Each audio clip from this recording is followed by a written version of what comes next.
Pourquoi certaines personnes réussissent de façon spectaculaire alors que d'autres stagnent pendant des années? La plupart pensent que c'est le talent ou la chance.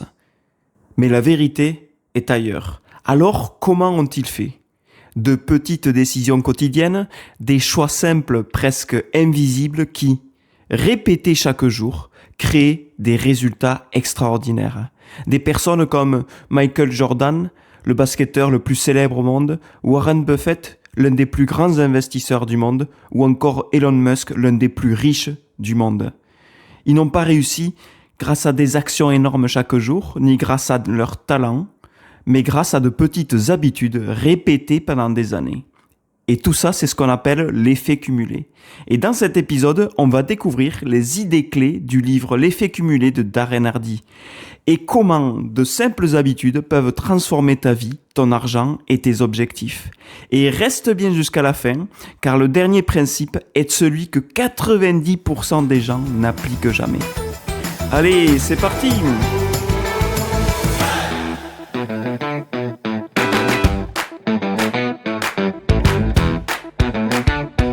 Bonjour et bienvenue une semaine de plus dans les résumés du succès, le podcast dans lequel chaque semaine je t'apporte un livre avec des idées, avec des principes et des conseils qui peuvent t'aider à t'améliorer.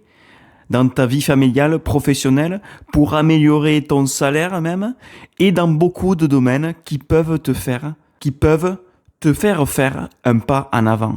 Parce que faire des pas en avant, c'est la clé de tout avancement. Et surtout, ne pas reculer. Ça, c'est le but. Alors dans ce podcast, je peux te proposer des idées et des livres qui peuvent aussi te proposer beaucoup d'idées. Mais ici, je te les transmets, mais c'est à toi de les mettre en pratique. Je te rassure, personne ne le fera à ta place. Alors, le livre que nous allons voir aujourd'hui est un livre publié en 2010, écrit par un monsieur qui s'appelle Darren Hardy. Je ne sais pas si tu le connais. Le livre s'intitule L'effet cumulé. Et d'ailleurs, on va parler un peu de l'auteur pour commencer. L'auteur est un monsieur qui a gagné beaucoup d'argent. Il possède 2 chaînes de télévision aux États-Unis. Il est le directeur d'un magazine qui s'appelle Success aux USA. Et c'est un type qui connaît la plupart des millionnaires. Il les interviewe tous les jours et tous passent par son célèbre magazine. Eh bien, ce monsieur, il publie son livre en 2010. Il publie une synthèse de ce qu'il a appris chez les millionnaires, chez les gens qui réussissent, chez les gens qui ont du succès, comme s'appelle son magazine d'ailleurs, et aussi dans ses propres expériences personnelles. Et donc, qu'est-ce qu'il a fait? Eh bien, il a condensé toute cette expérience dans ce livre, L'effet cumulé. Pour l'auteur, l'effet cumulé, c'est la clé de tout. Et l'effet cumulé, c'est quoi? Eh bien, c'est le fait de choisir ce que tu dois faire. Des gestes, des actions qui soient positives pour toi, même si c'est à long terme, tu dois être constant avec les actions que tu as choisies, même si c'est à faire un peu de ces actions chaque jour. Et y investir suffisamment de temps pour que ces actions que tu as choisies, que tu fais chaque jour, génèrent des résultats et de vrais résultats. Et ces résultats, à long terme, ils peuvent être spectaculaires. Ce qui est curieux dans ce processus que nous propose Darren ici, c'est que même si les résultats sont spectaculaires, même si les résultats sont massifs, eh bien, les petits pas que tu dois faire tous les jours et au moment où tu les fais, eh bien, ces petits pas peuvent être insignifiants. Et ici, nous parlons d'avancement, d'actions qui peuvent améliorer massivement ta santé, tes relations, tes finances et tout ce qui est important pour toi et dans ce que tu veux t'améliorer. Alors je te dis ici que tu peux le faire, tu peux obtenir tout ce que tu veux dans ta vie et d'une manière spectaculaire, mais seulement en faisant de petits pas quotidiens. Et en fait, je peux même m'arrêter là parce que c'était le résumé du livre. Alors j'espère que cet épisode t'a plu. Aussi simple que ça en fait, j'ai pas besoin de dire plus, c'est seulement ça réellement. En fait, tu dois faire des petits pas tous les jours qui te permettent d'avoir de gros résultats à long terme. Mais ici, tu peux rester bien jusqu'à la fin, je te rassure. On va voir tout ça beaucoup plus en détail, parce qu'il y a beaucoup de choses à dire sur l'effet cumulé, mais c'est essentiellement ce qu'on vient de dire, c'est le résumé du livre en gros. On doit faire de petits pas pour obtenir de gros résultats à long terme.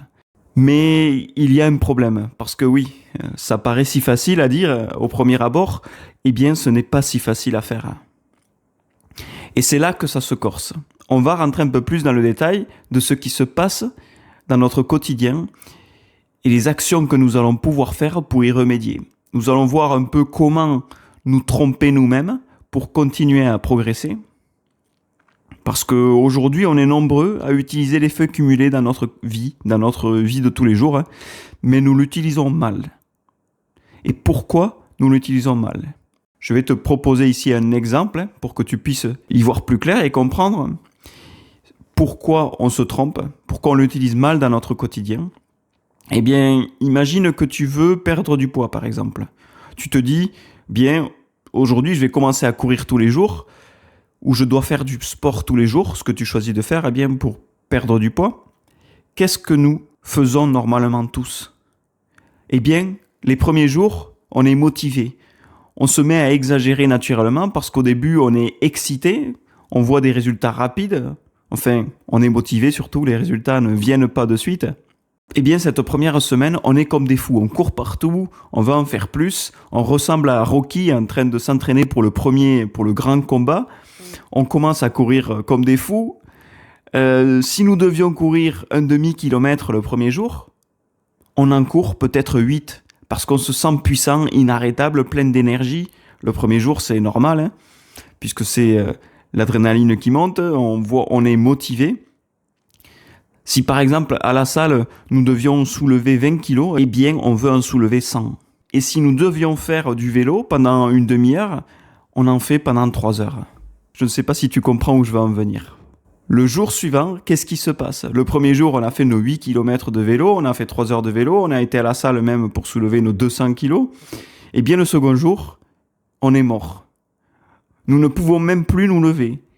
Tout nous fait mal, même les sourcils.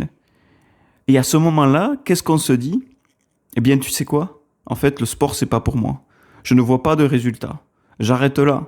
Bon, je suis un peu en surpoids, mais c'est pas important. Et par conséquent, eh bien, on arrête et on n'a pas de résultat.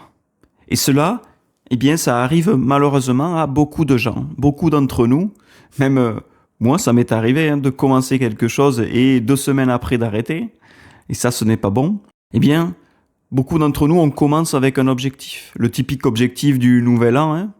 J'imagine que toi aussi, tu fais des objectifs pour le nouvel an. On commence par exemple à faire de l'exercice et quand 8 jours passent, il se pèse de nouveau. On voit qu'il n'y a pas de résultat. Eh bien, on va s'exaspérer, on va se désespérer, on va se dire que ce n'est pas pour moi. Je suis toujours gros et je ne vois pas de résultat. Je suis toujours en mauvaise forme, j'ai toujours tel ou tel problème et rien n'a changé. Et puis on abandonne. On avait commencé pourtant bien, on avait commencé petit à petit. Chaque jour, on appliquait quelque chose de positif, une action positive à faire tous les jours de manière continue. Sauf que le continu, on ne l'a pas appliqué. On n'avait pas appliqué le facteur temps dans l'équation de notre processus. On n'y a pas consacré assez de temps pour avoir des résultats. Si en une semaine, tu espères voir des résultats, eh bien, je pense que ce livre n'est pas fait pour toi. Parce que ce livre nous parle de résultats à long terme. Ici, on va parler de si tu veux des résultats, tu dois travailler, tu dois être constant. Et c'est la clé de l'effet cumulé. C'est ça dont nous allons parler ici. Si ce n'est pas pour toi, alors passe au livre suivant.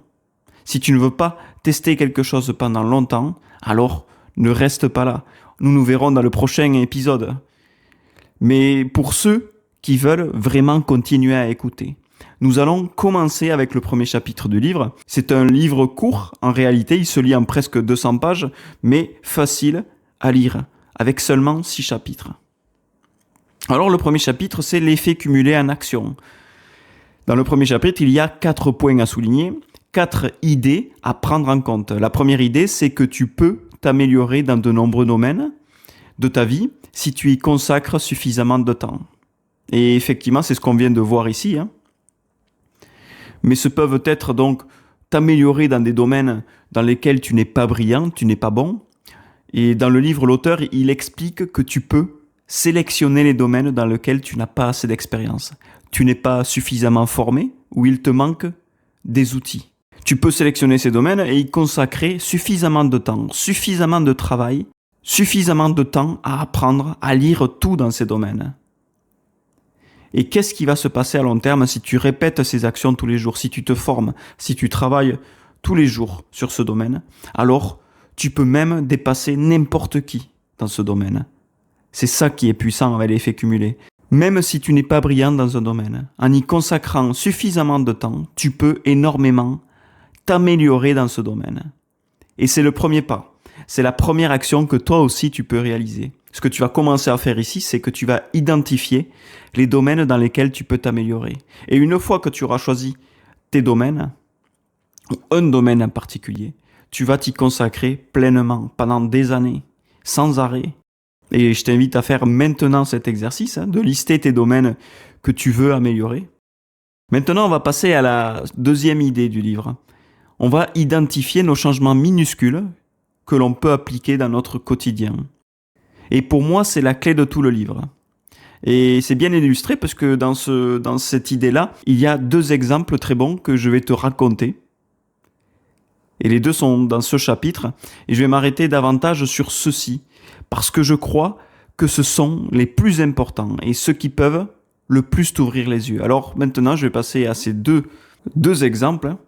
L'idée en fait que Darren explique clairement dans ce livre, c'est que tu dois identifier des changements minuscules que tu peux réaliser, mais vraiment très petits. Même s'ils semblent être une bêtise, même s'ils semblent être insignifiants et ne servant à rien, même s'ils semblent qu'ils ne vont rien t'apporter, ce sont des changements minuscules que tu as choisis, que tu peux surtout appliquer chaque jour, que ce soit quelque chose que tu ne vas pas manquer de faire, c'est-à-dire que tu dois répéter tous les jours sans arrêt. Ces changements que tu choisis de faire peuvent provoquer un changement brutal dans les résultats de ta vie, à moyen terme et à long terme. Donc choisis bien ces micro-changements. Maintenant, on va voir ça plus en détail, puisqu'il y a, comme je l'ai dit, 2 exemples dans le livre très intéressants. L'un est celui du centime, et l'autre est celui de l'histoire de Scott et Larry. Donc voyons, on va commencer par l'histoire du centime. Alors qu'est-ce que c'est que cette histoire? En fait, elle se base sur ce qui suit. C'est une expérience sur 30 jours. Imagine que l'on va te donner à choisir entre te donner 3 millions de dollars aujourd'hui. Au premier jour de ton expérience, tu as 3 millions de dollars. Et de l'autre côté, on va te proposer une autre option. C'est l'option d'avoir 1 centime qui va doubler tous les jours sa valeur. Et cet exercice se termine au jour 31, c'est-à-dire pendant un mois. Et on va se demander qui est-ce qui va avoir le plus d'argent au bout de 31 jours. Celui qui a les 3 millions dès le départ ou celui qui a 1 centime qui multiplie par 2 chaque jour jusqu'au jour 31. Alors, est-ce que tu veux 3 millions de dollars maintenant ou est-ce que tu veux 1 centime qui va doubler sa valeur jusqu'au 31 jours? Alors, intuitivement, nous allons dire, eh bien, tu sais quoi? Moi, je prends la sécurité, la facilité. Je prends 3 millions de dollars maintenant et au moins, c'est sûr, j'ai de l'argent. Alors que de l'autre côté, j'ai 1 centime. Je ne suis pas sûr qu'au jour 31, j'aurai plus que 3 millions. Si tu avais choisi par exemple l'option des 1 centime, le premier jour, c'est 1 centime. Le deuxième jour, ce sont 2 centimes. Le troisième jour, ce sont 4 centimes. Mais qu'est-ce qui se passe? Au 5e jour, ça n'a pas bougé, j'ai toujours rien du tout, j'ai 16 centimes, c'est rien. Le 10e jour, nous avons alors à peine 5 dollars et 12 centimes. Au 20e jour, la situation ne semble pas si bonne. Ça n'avance pas en fait, on ne gagne pas plus d'argent. Ça multiplie encore par 2 et au 20e jour, pendant que l'un a 3 millions de dollars, eh bien l'autre qui a pris 1 centime, tu as choisi 1 centime, eh bien tu as seulement 5 000 dollars. C'est rien du tout en comparaison. Et la situation, elle devient pas terrible. Et le problème, c'est que la plupart des gens, ils auraient dit, bon ben j'abandonne, ça sert à rien. Alors que, si on continue, c'est l'effet cumulé en action. Si nous continuons à doubler la valeur de ces 5 000 dollars jusqu'au 31e jour, le jour suivant, le jour 30, celui du centime a déjà 5,3 millions de dollars. Et l'autre en a toujours 3. Et le 31e jour, le dernier jour, celui qui avait à l'origine 3 millions de dollars en a toujours 3 millions.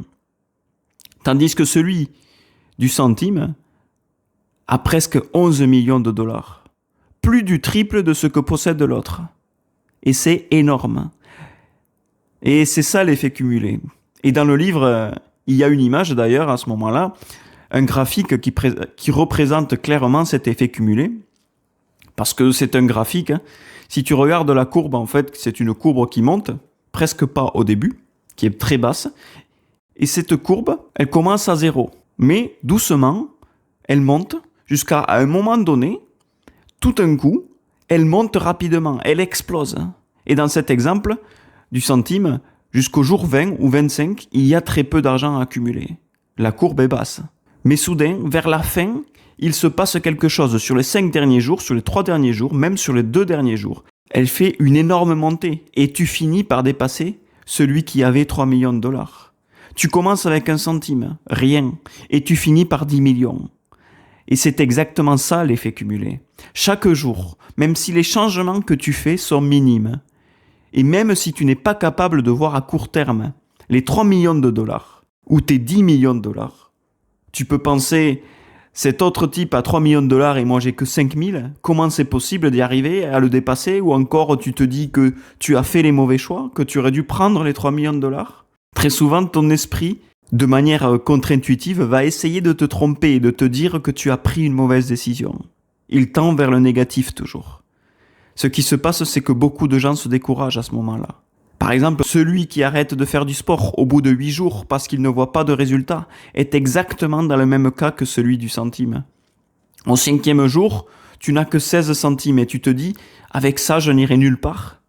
Mais si tu es constant et que tu y consacres suffisamment de temps, les résultats vont apparaître. Et il y a une deuxième idée dans ce chapitre. La deuxième idée, c'est celle de Scott et Larry. En réalité, il parle de 3 amis dans le livre. L'un progresse, l'autre stagne et l'autre régresse. Mais on va simplifier l'exemple, on va rester avec 2 amis. Imagine qu'il y ait 2 amis. Donc l'un s'appelle Scott, l'autre est Larry, comme on l'a dit tout à l'heure. Pendant que Larry continue sa vie normale et décide qu'il va boire par exemple un coca de plus, un soda, un Coca-Cola de plus tous les jours pendant ses repas, disons qu'il boit déjà 2 Coca-Cola par jour, et qu'il décide d'en boire 3. Eh bien ce changement représente environ 150 calories de plus par jour. Mais Larry, lui, il voit que le plaisir en plus. Alors que son ami, Scott, lui, en revanche, il va faire exactement le contraire. Il buvait déjà 3 sodas, 3 Coca-Cola, et maintenant il va en boire 2. Donc il en enlève un, il réduit son apport calorique de 150 calories.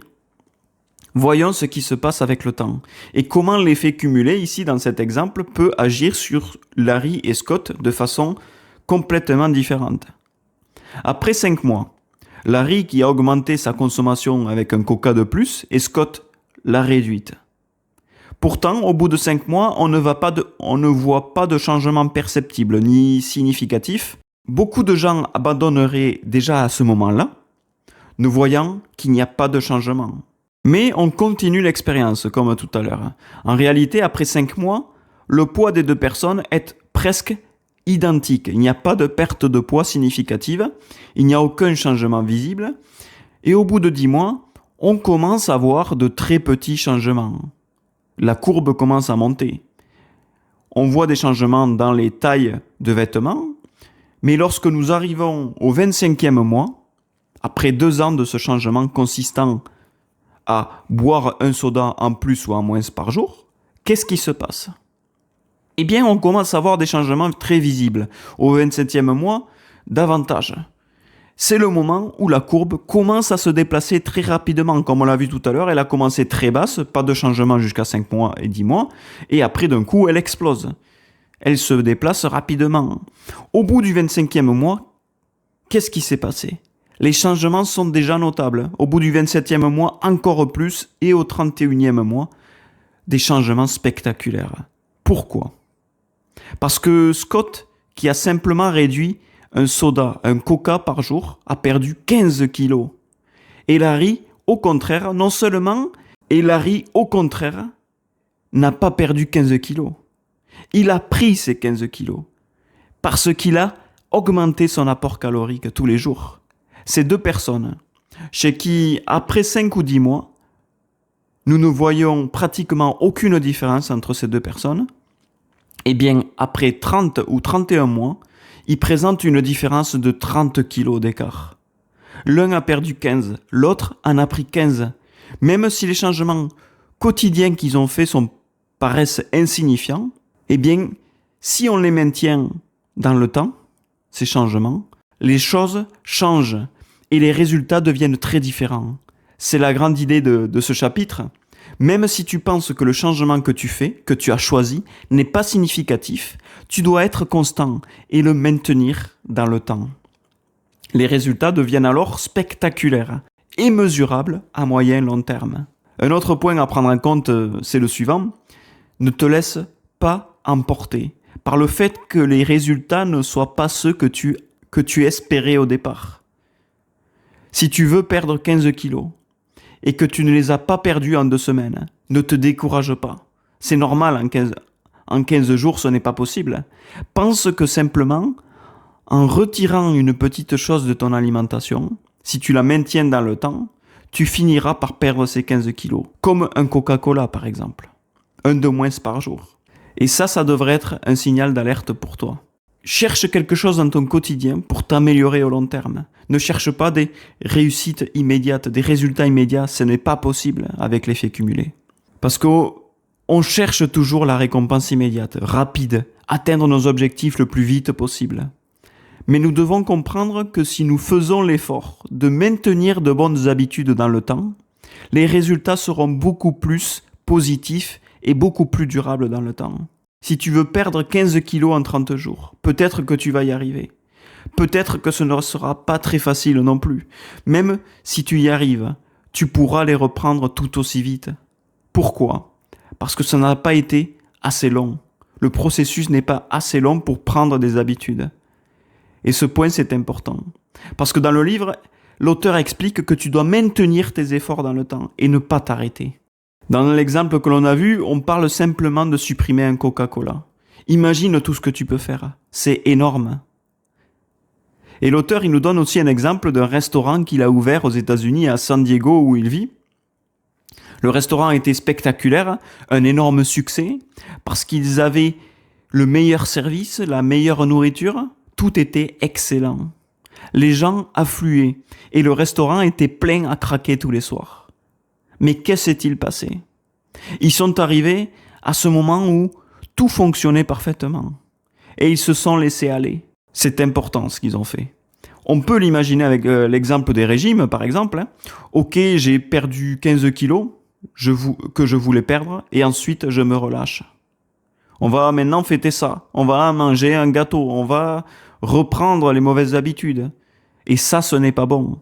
Il faut maintenir ce rythme. Sinon, tu vas reprendre ce poids. Et reprenons l'exemple du restaurant, il s'est passé la même chose avec le restaurant. Ils ont vu que tous les soirs, ils étaient pleins à craquer. Ils se sont dit que ils avaient plus besoin de s'améliorer. Et donc, qu'est-ce qu'ils ont fait au lieu de continuer à s'améliorer ? Ils ont même relâché les bras. Le service n'était plus aussi bon qu'au début. Ils ont supposé que le restaurant serait toujours plein. Alors ils ont cessé de faire les efforts qu'ils faisaient auparavant. Et le restaurant, au long terme, qu'est-ce qui s'est passé ? Eh bien, il a fermé au bout de 18 mois, parce que les clients ne venaient plus. Et la leçon que tu peux retenir de cet exemple, c'est qu'on ne doit jamais considérer les choses comme acquises. On doit toujours se concentrer sur le maintien de nos bonnes habitudes, celles qui t'ont conduit là où tu es aujourd'hui. Alors, qu'est-ce que tu peux faire ici pour passer à l'action ? Pense à quelque chose dans lequel tu as eu du succès, ou dans lequel tu as réussi, ou que tu réussis actuellement même. Et pose-toi cette question. Pourquoi arrêter de faire les choses qui t'ont mené à ce point de réussite ? Alors oui, rien n'est gratuit. Tout ce que tu obtiens vient d'un effort constant et difficile à produire. Même si quelque chose arrive soudainement, une promotion par exemple, un changement, une opportunité, cela vient de la somme du bon travail que tu as fait auparavant. Souviens-toi que l'effet cumulé que l'on voit ici donne des résultats spectaculaires, mais tu dois continuer à les maintenir dans le temps. Alors on peut revenir à l'exemple que l'on a vu tout à l'heure du centime.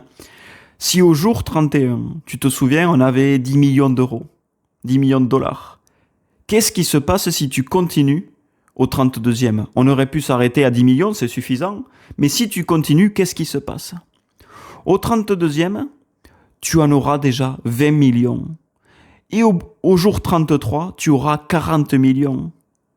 Et les jours passent et la courbe devient complètement folle. Les résultats deviennent exponentiels, énormes. Tu n'arrives même plus à lire les chiffres que tu vois. Si tu continues à être constant, alors les résultats sont inimaginables. Mais beaucoup de gens diraient, avec 10 millions, j'en ai assez. Je me détends, je profite de la vie, je l'ai bien gagné. Mais le problème, c'est que tu abandonnes tes bonnes habitudes. Alors, continue avec ces bonnes habitudes que tu as choisies. Pourquoi les changer? Ton succès peut devenir tellement spectaculaire que ce serait une erreur d'arrêter en si bon chemin. Allez, maintenant, on va passer au chapitre 2 qui sont les choix. Ici, on ne va pas parler des élections politiques, je te rassure, c'est beaucoup plus intéressant. On va parler des choix que tu fais tous les jours, les choses que tu décides de faire tous les jours. Tout ce qui se passe dans ta vie, absolument tout, est le résultat d'un choix que tu as fait à un moment donné. Tu as choisi de faire telle ou telle chose et cela a généré des conséquences dans ta vie. Si tu réfléchis aux choses négatives qui t'arrivent dans la vie, tu vas dire peut-être « j'ai mal choisi, j'ai pris une mauvaise décision ».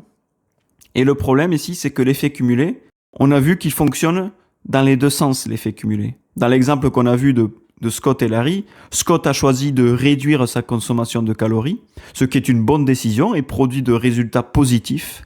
Mais l'effet cumulé fonctionne aussi à l'inverse, de façon négative pour son ami Larry.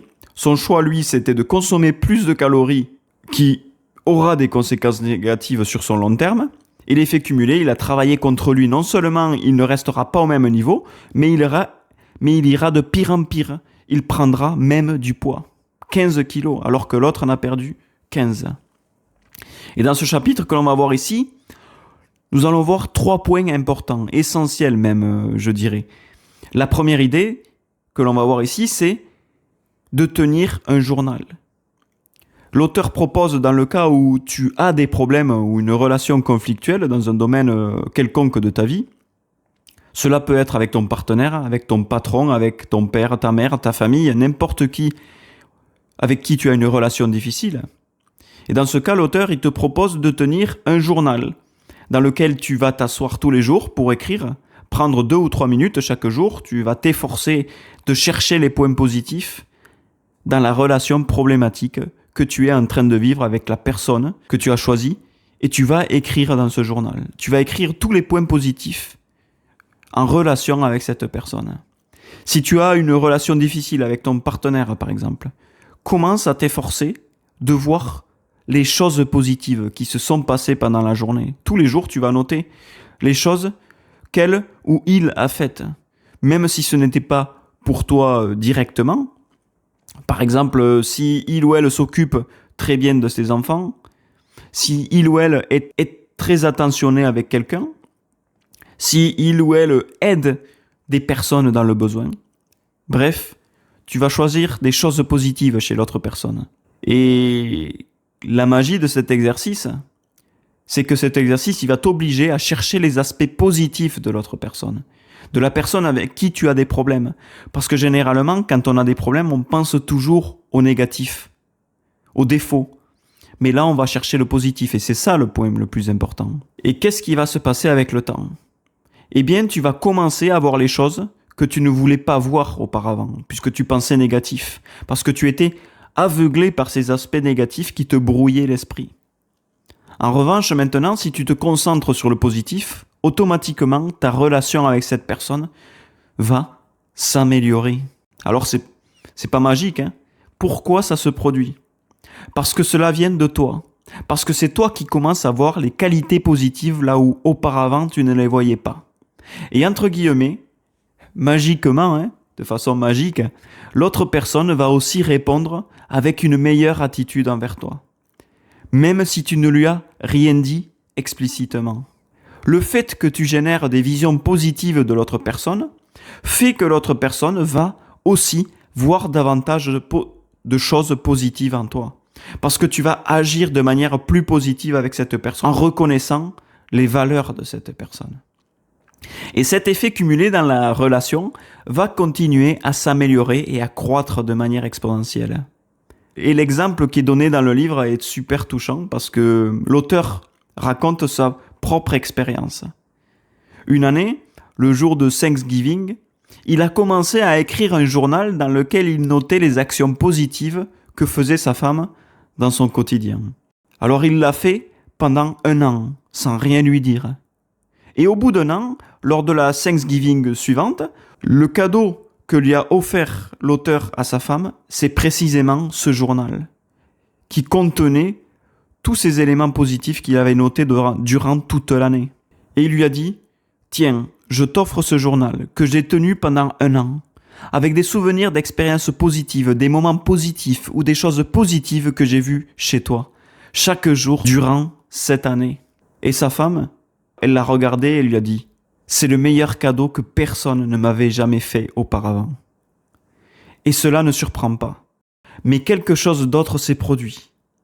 Non seulement c'était un beau cadeau, mais leur relation s'est améliorée drastiquement, automatiquement pendant l'année où il a tenu ce journal. Chaque fois qu'il écrivait dans ce journal et qu'il voyait des choses positives chez elle, leur relation s'améliorait parce qu'il voyait ses qualités d'une manière plus positive. Elle remarquait qu'il la regardait d'une manière plus positive aussi et la relation s'est renforcée naturellement. Il y a eu un échange. Ce n'était pas seulement donner, donner et donner, mais ça a été aussi recevoir. Et je t'invite d'ailleurs à tester de tenir un journal pour voir les côtés positifs des relations les plus difficiles que tu vis aujourd'hui. C'est très important, je pense que c'est un test à faire pour améliorer nos relations. Et il y a une deuxième idée maintenant dans ce chapitre, c'est le fait d'être responsable de notre vie à 100%. Être responsable à 100% de ta vie, de tes actions et de tes décisions. Prenons l'exemple, par exemple, d'une relation. La question est classique, hein ? De qui dépend le succès d'une relation ? La réponse habituelle que l'on a, la responsabilité est partagée à 50%, la moitié chacun. Mais l'idée intéressante présentée dans le livre est différente de ce partage. Tu dois te considérer comme 100% responsable de la relation. Tu dois t'impliquer à 100% pour que l'autre personne puisse aussi s'impliquer pleinement. Et l'idée principale, c'est que tu dois te rendre totalement responsable. Si tu demandes à quelqu'un, es-tu responsable de ta vie et de tes actions ? La plupart répondront, bien sûr que oui. Mais ensuite, quand on observe leur comportement dans leur quotidien, ils passent leur temps à blâmer les autres, le trafic, le gouvernement, le travail, les personnes. Il y a toujours quelqu'un d'autre responsable des problèmes qui affectent leur situation. Au lieu de ça, il faudrait se demander, que puis-je faire moi pour changer cette situation difficile que je vis aujourd'hui, cette relation ? Tout ce qui t'entoure est le résultat de tes décisions et de tes choix quotidiens. Donc la question de la chance apparaît aussi dans ce chapitre. Certains pensent que certaines personnes naissent chanceuses et d'autres non. Selon le livre, la chance existe, mais elle existe dans la même proportion pour tout le monde. Il n'y a pas quelqu'un qui possède plus de chance que les autres. Tout le monde a la même chance. La différence est que tout le monde ne monte pas dans le train quand il passe. Quand une opportunité passe, tout le monde ne monte pas et ne choisit pas, ne prend pas cette opportunité, ne la saisisse pas. Il y a un exemple ici dans le livre du fameux golfeur Arnold Palmer. Il disait une phrase très intéressante. Il disait que plus il s'entraînait, plus il avait de chance. Il y a un autre exemple de Richard Branson qui explique que la chance nous entoure tous. Il dit qu'il n'a pas été le plus chanceux, le plus malchanceux que les autres, mais que lorsqu'une opportunité s'est présentée devant lui, il l'a saisie. Le livre présente même une formule pour la chance, cumulée de 4 éléments. Le premier est la préparation. Premier élément de la chance, facteur chance, c'est que tu dois être prêt à continuer à te former, à améliorer tes compétences, ton expérience et tes relations et tes ressources. Le deuxième facteur, c'est l'attitude. Tu dois rester ouvert et attentif aux opportunités. Le troisième facteur de la chance, c'est l'opportunité elle-même, ce moment où quelque chose de favorable passe devant toi. Et le quatrième facteur, c'est l'action. Faire quelque chose lorsque cette opportunité apparaît. Parce que beaucoup de personnes voient passer le train et restent à regarder parce qu'elles ont peur d'agir ou peur d'échouer. Mais le vrai problème, c'est quoi? C'est de ne rien faire. Lorsqu'une opportunité apparaît, il faut monter dans le train. Un autre point important dans ce chapitre concerne le suivi et le contrôle. Si tu veux améliorer un domaine de ta vie, quelconque que tu as choisi de faire, de t'améliorer, tu dois mesurer ce qui s'y passe. Par exemple, tu as des problèmes d'argent. Alors, tu dois tenir le contrôle détaillé de toutes tes dépenses. Chaque centime doit être noté. Un chewing-gum, un coca que tu achètes, un abonnement, n'importe quelle dépense doit être notée. Le simple fait de suivre tes dépenses te permet de voir où tu gaspilles ton argent. Tu peux alors prendre des décisions plus intelligentes, supprimer des dépenses inutiles ou acheter certaines choses ailleurs à un prix plus bas. Et le livre donne un exemple intéressant ici, parce que si tu élimines ton café quotidien, que tu prends par exemple chez Starbucks ou à la machine à café au travail, et que tu investis cet argent pendant 10 ans, tu pourrais économiser suffisamment pour acheter une Mercedes, une voiture de luxe. La question devient alors, préfères-tu prendre un café chaque matin à la machine à café ou une voiture de luxe dans 10 ans? L'idée est que si tu prends cette décision et que tu la maintiens dans le temps, que tu économises cet argent, les résultats deviennent beaucoup plus importants. Parce que grâce à l'effet cumulé, plus longtemps tu appliques cette décision, plus les résultats seront grands. Et si tu es une personne qui a des enfants, par exemple, il est important de leur apprendre à épargner. Et c'est ce que nous disions dans l'exemple de la petite pièce du centime tout à l'heure. Si tu commences à épargner dès que tu es jeune, le plus jeune possible, tu vas avoir des résultats plus spectaculaires. Ici, on parle de finances, bien sûr, mais je vais vous raconter une histoire d'un homme qui s'appelait Ronald Read. Donc cet homme, si tu le croisais dans la rue, tu n'aurais jamais imaginé quoi que ce soit en particulier de lui. C'était quelqu'un de normal, habillé normalement, rien de spécial. Il vivait dans une petite ville du Vermont aux États-Unis et conduisait une vieille voiture, portait des vêtements simples et menait une vie très discrète. Pendant une grande partie de sa vie, il a travaillé comme agent d'entretien dans une pompe à essence, puis comme concierge dans un magasin. Donc rien d'extraordinaire en apparence. Il ne gagnait pas un salaire élevé, il n'avait aucune formation particulière en finance, et pourtant, il avait une petite habitude très simple. Ce qu'il faisait, c'est qu'il économisait régulièrement une partie de son argent et l'investissait en bourse. Rien de spécial, jusque-là. Mais chaque fois qu'il mettait un peu d'argent de côté, il achetait des actions d'entreprises solides. Pas de la spéculation et pas de paris risqués. Il ne prenait pas de risques, il choisissait simplement des entreprises connues et les gardait très longtemps. Il a fait ça pendant des décennies. Année après année, il continuait à investir de petites sommes. Pas de gros budget, de petites sommes, rien d'impressionnant à court terme, visiblement. Mais avec le temps, quelque chose d'extraordinaire s'est produit. Les intérêts composés ont commencé à faire le travail. L'effet cumulé, cette courbe-là qui commençait tout en bas, a brusquement augmenté, est rapidement devenue folle. Les dividendes qu'il recevait étaient réinvestis. Ces actions qu'il prenait augmentaient leur valeur et son portefeuille continuait à grandir lentement. Pendant toute sa vie, il est resté une personne très simple. Ses voisins pensaient qu'il vivait modestement et qu'il avait peu d'argent. Mais lorsqu'il est décédé, en 2014, une surprise incroyable est apparue. Ronald Read avait accumulé plus de 8 millions de dollars. 8 millions. Et tout ça sans un héritage. Pas grâce à un salaire énorme, ni non plus grâce à un coup de chance. Seulement grâce à ces 3 choses. Il était patient, il était régulier et il a laissé faire travailler le temps. La majorité de sa fortune provenait réellement de simples petites sommes investies pendant très longtemps. Et ce qui rend l'histoire encore plus remarquable, c'est que qu'est-ce qu'il a fait de cet argent ? Eh bien, il l'a donné.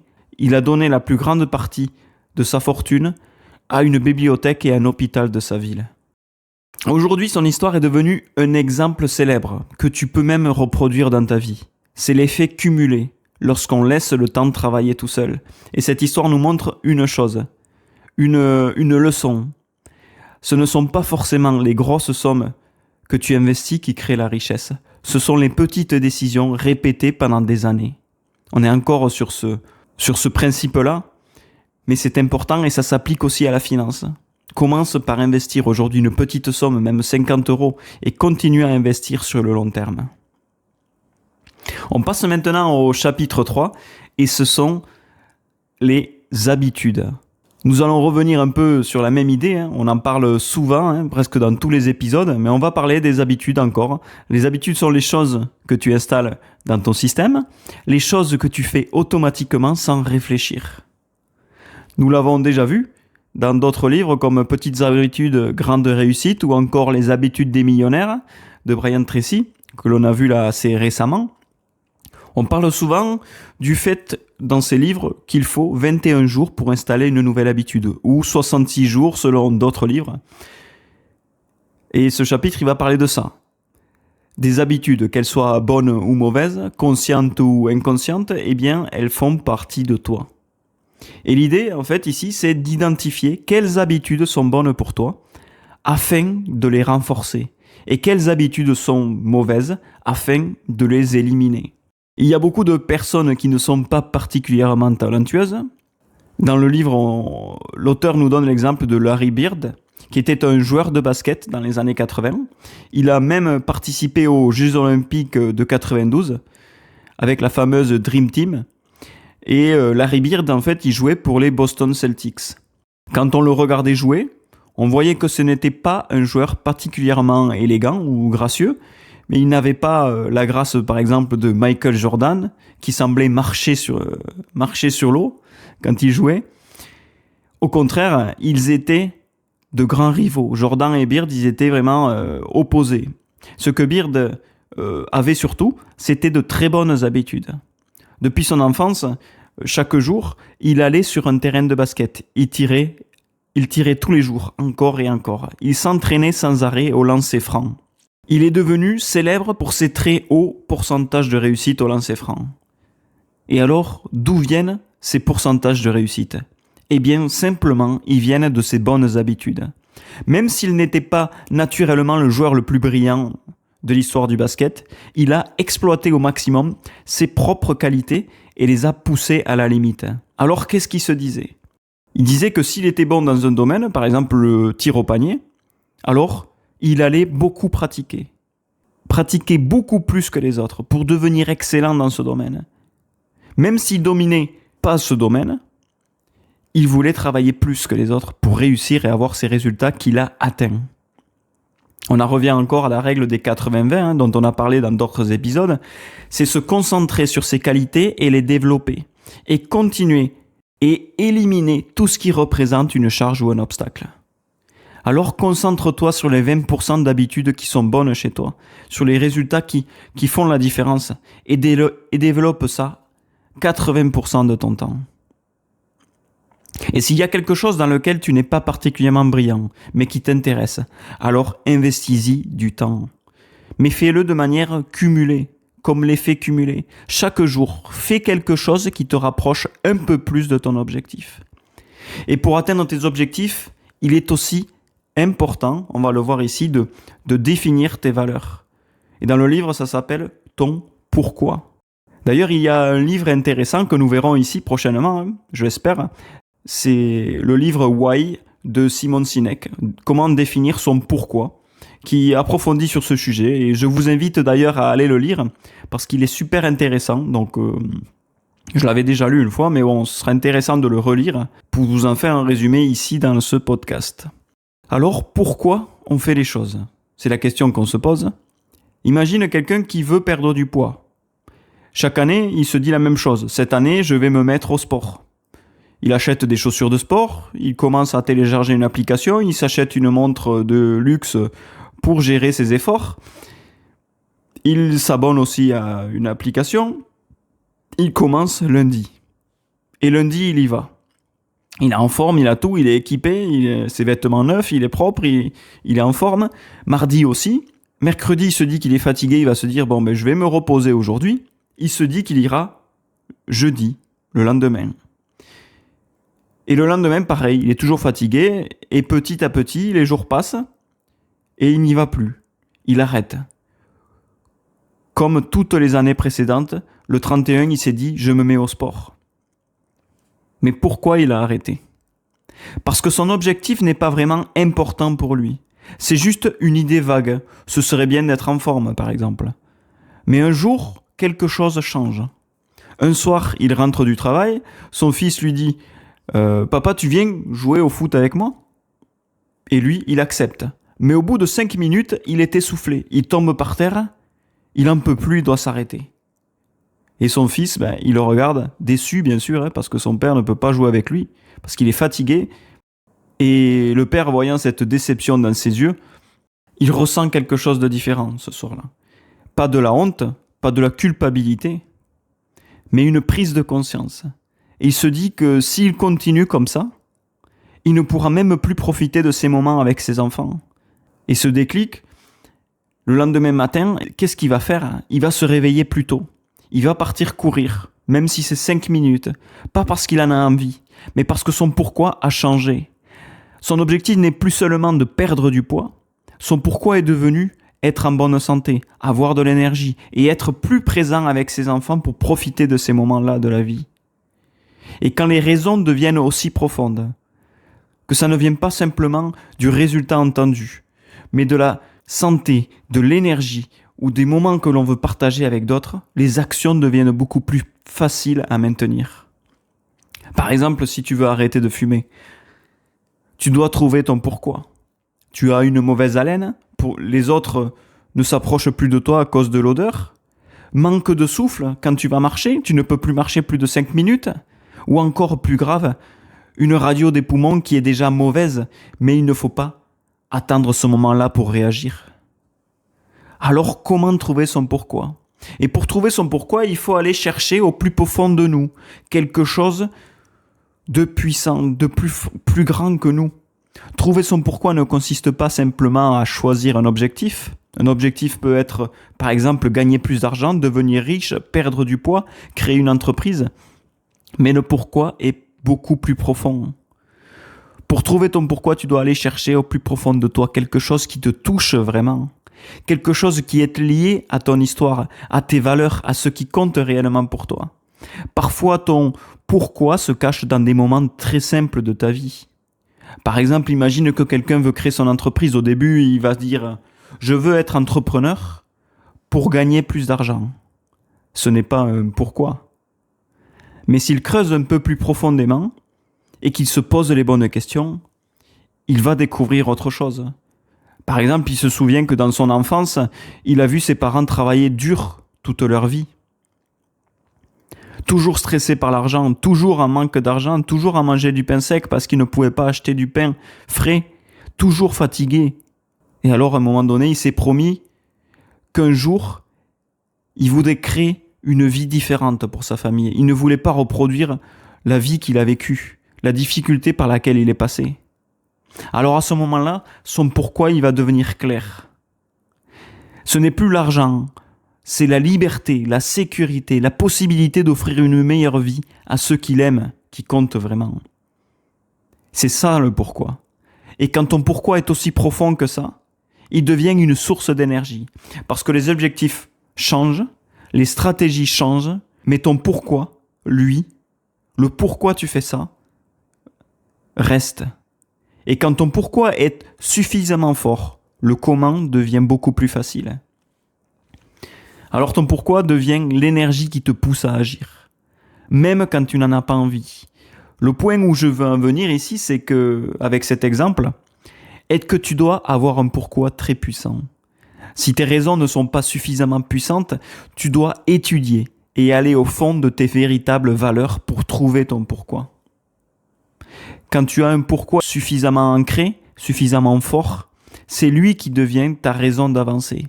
Et quand ton objectif que tu te fixes devient difficile, que tu rencontres des obstacles, des difficultés dans la vie, si ton pourquoi est bien ancré et suffisamment fort, il doit être capable de te tirer vers l'avant et de te conduire jusqu'à ton objectif. Au passage, je ne l'ai pas encore dit ici, mais le livre L'effet cumulé possède aussi un site internet sur lequel ils offrent gratuitement plusieurs contenus que tu peux télécharger même si tu n'as pas acheté le livre. Et je vais mettre ce lien dans la description parce que je pense que ça peut être intéressant. Il y a des fiches pratiques, donc ça peut être intéressant pour toi que tu y jettes un œil. Par exemple, dans ce chapitre qui parle des habitudes, on parle justement d'éliminer des mauvaises habitudes et d'installer ou de renforcer des bonnes habitudes. Et sur le site, en fait, tu trouveras des fiches liées à ça. Comme par exemple, comment identifier tes 3 bonnes habitudes, comment identifier tes mauvaises habitudes, renforcer les 3 bonnes habitudes et éliminer ces 3 mauvaises, ou encore un exercice pour identifier ton pourquoi que l'on vient de voir ici. Comme je le disais, il y a beaucoup de ressources dans cette page et qui reprennent les idées qu'on a vues ici. Et je t'invite à aller y jeter un œil. Je te laisse le lien dans la description. Et ce que j'avais envie de te dire ici, que tu retiennes de ces 3 premiers chapitres du livre, c'est quelque chose de très simple. Au final, la réussite ne dépend pas d'un grand coup de chance, ni d'un talent extraordinaire, comme on l'a vu tout à l'heure, ni d'un moment parfait, une opportunité. Elle dépend surtout de petites habitudes quotidiennes, petites décisions que tu prends tous les jours, des choix tellement simples qu'on a tendance à les sous-estimer finalement. Mais si tu répètes ces choix, ces petites décisions tous les jours, jour après jour, semaine après semaine, année après année, eh bien ces petites habitudes, ces petites décisions finissent par créer un effet cumulé puissant. Et c'est là que tout commence. Prendre la responsabilité de ta vie, faire de meilleurs choix chaque jour et construire des habitudes qui travaillent pour nous plutôt que contre nous. Parce qu'avec le temps, ce ne sont pas les grandes décisions qui changent une vie. Ce sont les petites décisions, actions répétées avec constance, qui vont faire que tes résultats deviennent extraordinaires. Et bien souvent, on s'arrête au moment où justement on devrait continuer. Et ce moment est crucial, car il détermine notre victoire ou notre défaite. Et maintenant, nous allons voir ce qui se passe si on continue à réaliser ces petits pas tous les jours sans arrêt. Comment, avec le challenge des 1 centime qui se multiplie chaque jour, que l'on a vu dans la première partie de ce résumé, si on continue ce challenge, eh bien le 50e jour, si on avait continué encore et encore, eh bien si au jour 30 on avait 5 millions, on aurait au bout du 50e jour 5 billions d'euros. Un chiffre qu'on ne peut même pas dire. C'est déjà difficile à prononcer, seulement 20 jours après. Donc ce que j'ai envie de te dire ici, c'est qu'on doit continuer, même si on a déjà de bons résultats, pour en obtenir encore de bien meilleurs, car on n'est à rien de devenir extraordinaire. On va parler maintenant de ce qu'est le momentum, c'est le principe du chapitre numéro 4 du livre. Et le momentum, c'est quoi ? C'est ce moment où tu fais quelque chose depuis un certain temps et où tu commences à te sentir extraordinairement bien. C'est comme une montée d'énergie. Tu vois les résultats commencer à apparaître et tu deviens conscient que tes efforts te mènent quelque part. Dans le livre, il appelle ça le momentum. Mais c'est simplement ce point où tu as déjà créé l'automatisme, où tu te sens bien en le faisant, où tu ressens cette énergie super positive quand tu es en train de faire cette action. On peut atteindre ce point grâce aux habitudes. Alors on le répète constamment, il faut installer de bonnes habitudes. Tu dois aussi définir des routines. C'est ce qui est évoqué dans ce chapitre d'ailleurs, puisque les routines sont des groupes d'habitudes préétablis. Surtout, les routines que tu peux faire le matin et le soir, ça ce sont des routines que tu peux répéter. Ce sont des moments où en théorie, tu es propriétaire 100% de ton temps. Par exemple, si tu dois te lever un peu plus tôt pour avoir ce temps, fais-le. Lève-toi plus tôt. Ce temps peut servir à faire de l'exercice, à méditer, à écrire ton journal, à choisir les tâches que tu vas faire pendant ta journée. C'est ce qu'on a vu dans d'autres épisodes, mais l'idée principale est de définir une routine que tu répètes chaque jour.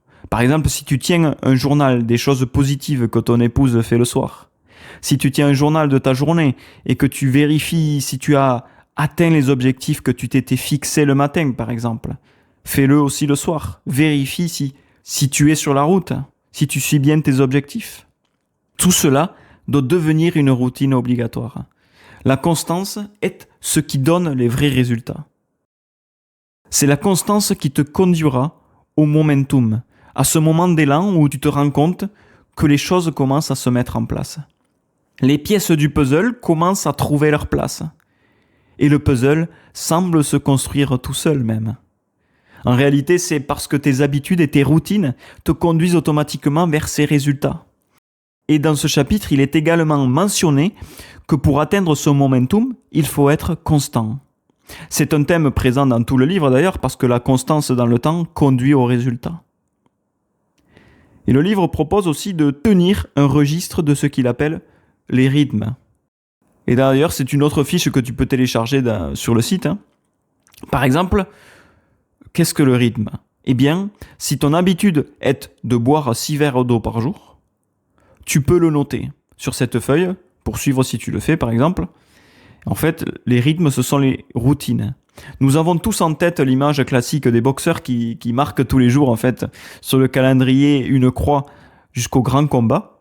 Je pense toujours au film de Rocky, où tous les jours il va mettre une croix sur son calendrier pour marquer les actions qu'il a réalisées pour arriver et les jours qui restent pour atteindre cet objectif.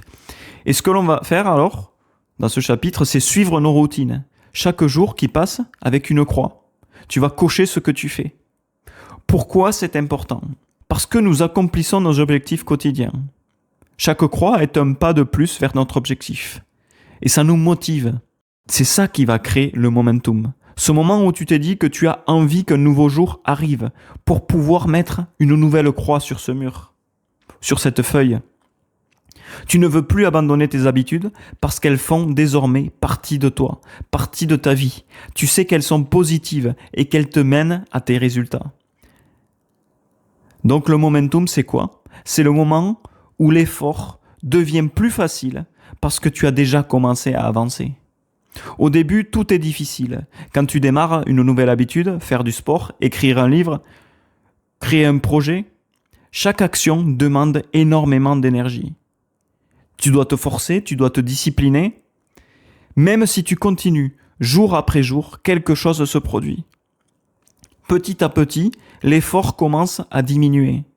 L'habitude devient naturelle, les résultats commencent à apparaître. Et c'est là que le momentum se crée. C'est un peu comme pousser une voiture en panne. Au début, c'est extrêmement difficile, c'est très lourd. La voiture ne bouge presque pas. Mais si tu continues à pousser, elle commence à rouler lentement, puis elle prend de la vitesse, et puis tu ne pousses presque plus. La voiture, au bout d'un moment, avance toute seule presque. C'est exactement ça le momentum. Ce sont les petites actions répétées chaque jour qui finissent par créer une force qui te pousse vers l'avant. La clé que tu dois comprendre ici, c'est qu'il y a un problème bien sûr. C'est que la plupart des gens abandonnent avant que le momentum ne se produise, avant que ce moment d'inertie n'arrive. Ils arrêtent au moment le plus difficile, quand ils poussent encore la voiture. Alors que s'ils continuaient un peu plus longtemps, tout serait devenu plus facile. La même chose se produit quand tu es sur une tâche précise pendant plusieurs heures. Au début, tu n'as pas envie d'y travailler dessus. Puis au bout de 45 minutes, tu vois que tu progresses. Alors, à ce moment-là, tu ne peux plus t'arrêter, car tu vois les résultats. Ce qui te donne envie de continuer jusqu'à terminer cette tâche. Alors j'espère ici que tu as compris le fonctionnement du momentum. C'est ça que l'on doit chercher chaque jour pour continuer à progresser dans notre vie. On passe maintenant au chapitre 5 qui parle des influences.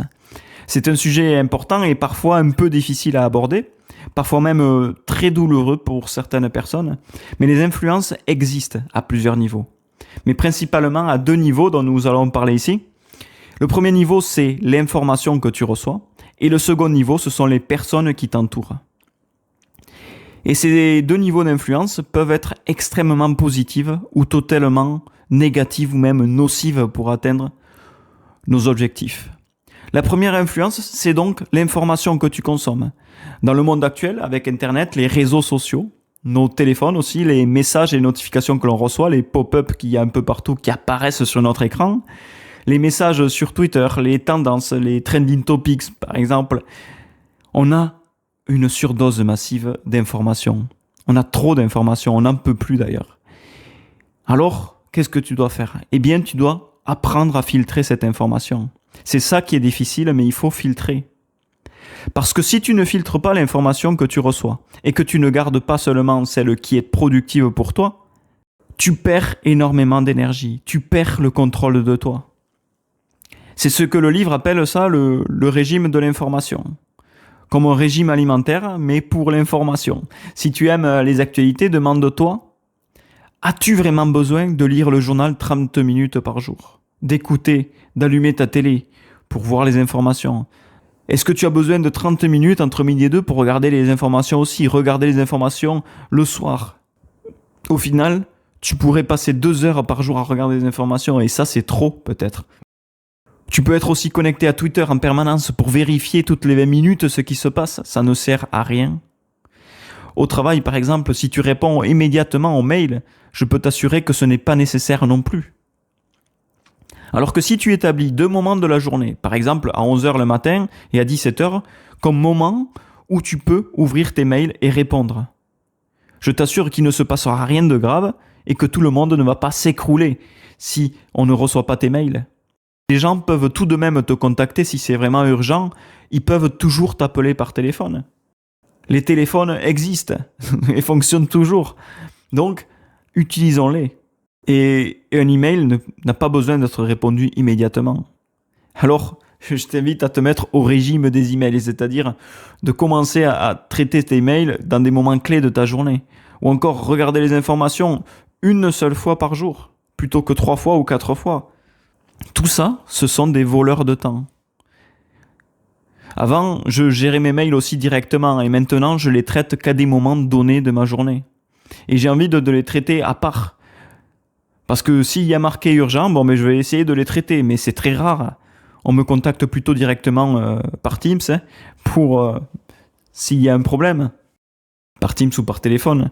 Ces influences peuvent être négatives. C'est pourquoi on doit se mettre au régime de l'information que nous recevons, afin qu'elle soit seulement une information que le livre appelle de l'eau propre, c'est-à-dire des informations qui sont filtrées.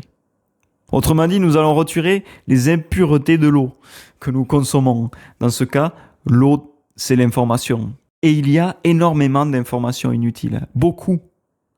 Probablement, 99% de l'information que nous recevons n'est pas nécessaire.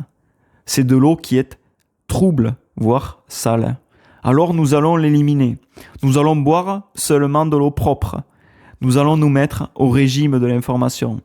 La même chose vaut pour les relations avec les personnes qui nous entourent. On dit souvent que l'on est la moyenne des 5 personnes avec lesquelles nous passons la plupart de notre temps. Alors ce que tu peux faire ici, de la même manière que pour les informations, on a filtré les informations, on va maintenant analyser les 5 personnes avec qui on passe le plus de temps. On a déjà parlé de ça dans d'autres épisodes, comme comment se faire des amis de Dale Carnegie, mais je pense que c'est important de le faire. Pose-toi ces questions. Est-ce que les personnes qui sont autour de toi réussissent?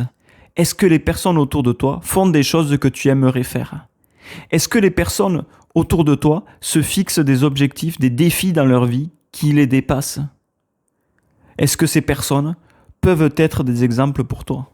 Oui ou non? Je t'invite ici à prendre du temps à répondre à cette question. Et si la réponse est non, si ce n'est pas le cas, eh bien, c'est probablement la partie la plus difficile que tu vas entendre de ce résumé, mais c'est important que tu l'écoutes et que tu y réfléchisses. C'est toi après qui décideras si tu le fais ou non, mais je te conseillerais de le faire. Analyse les 5 personnes avec lesquelles tu passes le plus de temps. Est-ce que ces personnes t'apportent quelque chose à ta vie ou n'apportent rien? En réalité, certaines personnes peuvent même t'entraîner vers des activités négatives. Ces personnes pourraient être remplacées par des personnes qui t'apportent quelque chose de positif. Alors, réfléchis aux 5 personnes avec lesquelles tu passes le plus de temps et analyse si elles t'apportent vraiment ce qu'elles devraient t'apporter. Si ce n'est pas le cas, même si cela peut sembler dur, tu dois t'éloigner d'eux. Parce qu'elles ne t'apportent rien. Au contraire, elles sont une ancre qui empêche d'avancer ton bateau. Élimine-les de ta vie et remplace-les par des personnes positives, des mentors, des livres, des personnes qui tu peux poser des questions et qui peuvent te donner de bons conseils. Des conseils que tu peux suivre et qui te mèneront vers tes objectifs. Ce sont ces personnes dont tu as besoin dans ta vie. Cela te permettra d'atteindre tes objectifs beaucoup plus facilement.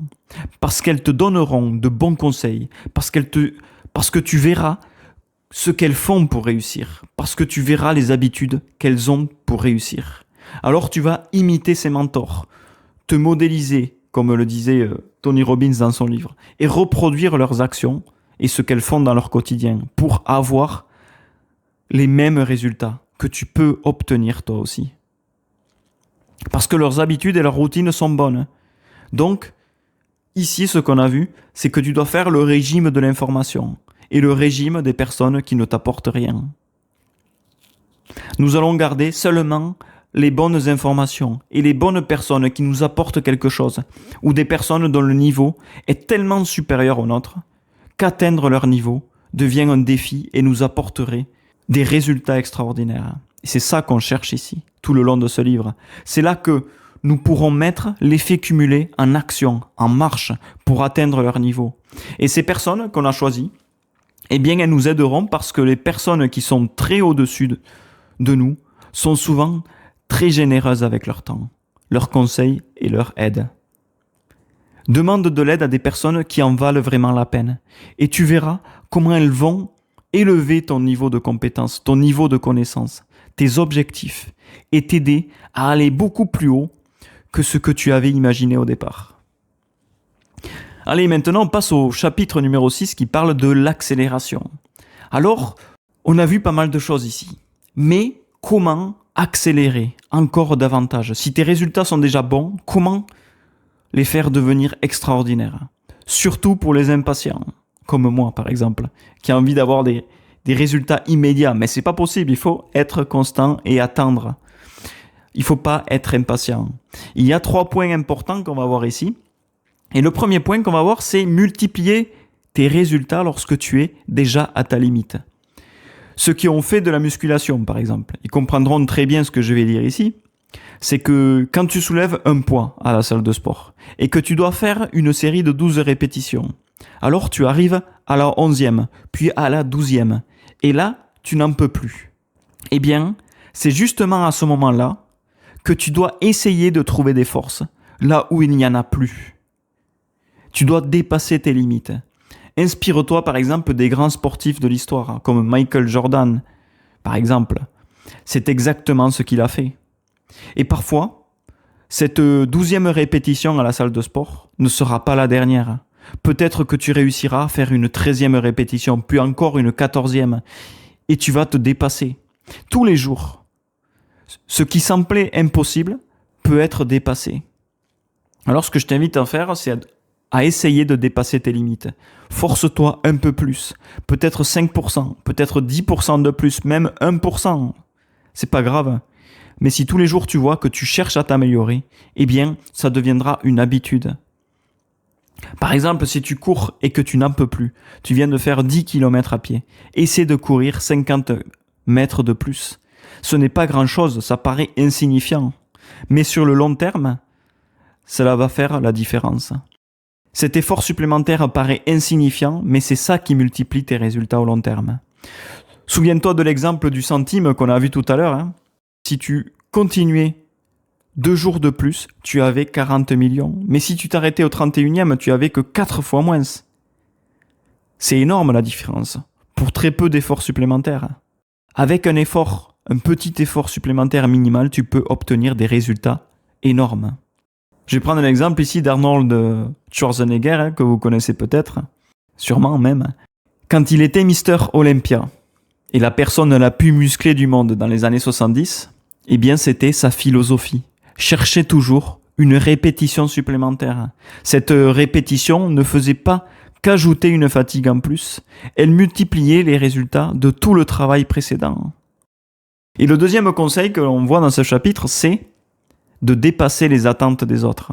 Alors si quelqu'un attend quelque chose de toi, un résultat ou un produit précis, et que tu lui donnes plus que ce qu'il attendait, alors tu dépasses ses attentes. Par exemple, imagine que tu commandes un produit sur Internet, tu t'attends simplement à recevoir un produit. Mais quand tu ouvres le colis, tu découvres quelque chose en plus. Un petit mot écrit à la main pour te remercier d'avoir acheté. Un guide pour mieux utiliser le produit, par exemple. Ou même un petit bonus. Une réduction pour aller au cinéma. Le produit est le même. Mais l'expérience derrière, en recevant ce produit, est complètement différente. Alors à ce moment-là, tu te dis, pour cette entreprise, elle a vraiment fait un effort énorme. Alors que c'est peut-être rien pour eux. Et la prochaine fois que tu dois recommander ce produit à quelqu'un, eh bien, tu penses immédiatement à eux. Tu vas dire acheter chez eux parce qu'ils offrent une expérience que je n'ai pas vue ailleurs. Pourquoi ça se produit ? Pourquoi tu te dis ça ? Parce qu'ils ont dépassé tes attentes. On peut voir la même chose dans la vie de tous les jours, par exemple. Imagine un employé à qui on demande de terminer un travail pour vendredi, par exemple. Si on te demande de faire un travail et que tu dois terminer avant vendredi, s'il le rend vendredi, il a simplement fait ce qui a été attendu, ce qu'on lui a demandé. Mais s'il le rend jeudi, un jour avant, bien organisé, avec des améliorations en plus ou des idées en plus, eh bien, il a dépassé les attentes. Et ce sont souvent ces petites différences qui, répétées dans le temps, créent une grande différence. Et le troisième conseil qu'on va avoir dans ce 6e chapitre, c'est de faire les choses inattendues. Si tu fais exactement la même chose que tout le monde, eh bien, tu ne pourras jamais te démarquer des autres. Tu feras toujours la même chose. Tu passeras inaperçu. Alors que si par exemple tu vas dans un entretien d'embauche, comme tous les autres, que tu proposes la même chose que tous les autres, tu ne sortiras jamais du lot. Alors, fais quelque chose de différent, quelque chose d'inattendu. Mais l'inattendu ne veut pas dire n'importe quoi. Tu dois faire des choses différentes, des choses qui te distinguent des autres. Tu dois être unique. C'est aussi ce qui t'aidera à accélérer ton chemin vers les résultats extraordinaires. Peut-être pas par le chemin que tu imagines maintenant, mais par un chemin nouveau et inattendu. Par contre, tu dois être toi-même. Et pour ce chapitre, il y a également 2 fiches gratuites que tu peux télécharger. C'est une source d'information qui est importante, ce site, donc je t'invite à y aller. Bon, le site est en anglais, mais les fiches sont disponibles dans plusieurs langues, et je te laisse le lien dans la description. On vient de résumer ensemble le livre puissant et rempli d'idées simples, mais capable de transformer complètement ta vie. Parce que le message central du livre, c'est aussi simple. Les grandes réussites ne viennent pas d'un moment spectaculaire dans ta vie, elles viennent de petites actions répétées chaque jour. Et tout cela, eh bien, ça fonctionne. Mais si bien sûr, tu passes à l'action. Parce que c'est ça la vraie clé du livre. Tu peux lire des livres. Tu peux écouter des résumés, te sentir motivé pendant quelques minutes. Mais rien ne change réellement tant que tes habitudes ne changent pas. C'est exactement ce que rappelle Darren Hardy tout le long du livre L'effet cumulé. C'est que tes décisions que tu prends aujourd'hui, même les plus petites, sont celles qui construisent ta vie de demain. Et ce livre, il va t'apprendre à prendre conscience de tes habitudes, à éliminer ce qui te tire vers le bas, à installer tes habitudes positives et utiliser la puissance de la constance pour créer des résultats extraordinaires avec le temps et avec le momentum. Ce livre aussi t'invite à choisir ton entourage et à définir l'information que tu souhaites prendre ou laisser. Et à faire aussi davantage de ce que l'on te demande de faire, en dépassant tes propres limites pour avoir des résultats supérieurs à la moyenne. Mais si tu veux vraiment que ce résumé te serve vraiment à quelque chose, je t'invite à faire quelque chose de différent et de très simple. Choisis une seule habitude, une seule action que tu peux répéter chaque jour. Pas quelque chose de spectaculaire, juste une petite amélioration. Parce que c'est comme ça que fonctionne l'effet cumulé. Pas avec un grand changement soudain. Pas avec de grands chamboulements.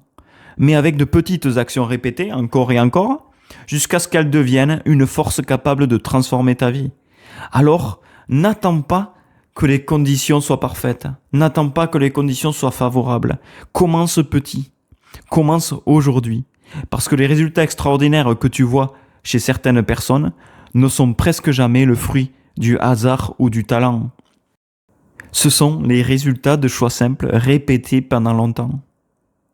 Et prends ces choix-là aujourd'hui. Et merci d'avoir été là pour ce résumé. Si tu veux m'aider à continuer et améliorer ces résumés, à me soutenir pour t'apporter encore plus de valeur, pense à laisser un pouce bleu et à t'abonner. Cela me ferait extrêmement plaisir. Mais surtout, continue à investir en toi. Et je t'invite également à laisser un commentaire si ce résumé t'a plu. Et comme toujours, applique, mets en pratique et passe à l'action. Parce que c'est là, et seulement là, que l'effet cumulé commence vraiment à agir. Allez, on se retrouve la semaine prochaine pour un nouvel épisode.